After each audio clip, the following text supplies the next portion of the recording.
recognizing that 2020 was certainly a year like no other, my opening question to each of you is, what do you know now that you didn't know a year ago? Owen? Yeah, it certainly has been a year like no other, at least in modern history. And I think we probably know a lot of things about a lot of disciplines that we didn't know before, but focusing on the litigation industry, I think what we've seen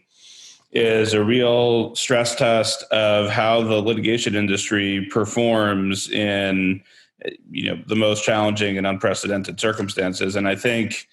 what we've learned is that most of the industry adapts pretty well to the kinds of circumstances that we were presented with COVID. Judges, lawyers, parties, working remotely, having hearings remotely, keeping dockets moving in creative ways. I think what we also see is that the underbelly of it all, the thing that's the hardest to work around, the jury trial, has been the one thing that really there hasn't been any way to creatively work around. And while for the most part,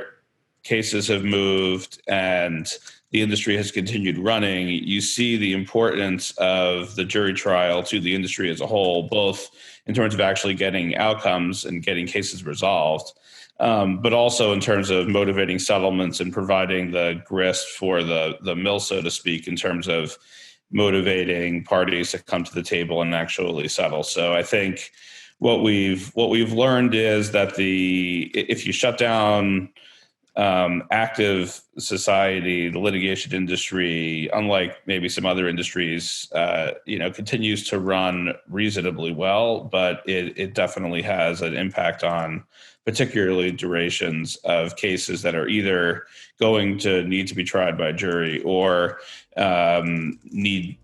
a jury trial in the realistic future in order to motivate parties to actually resolve cases.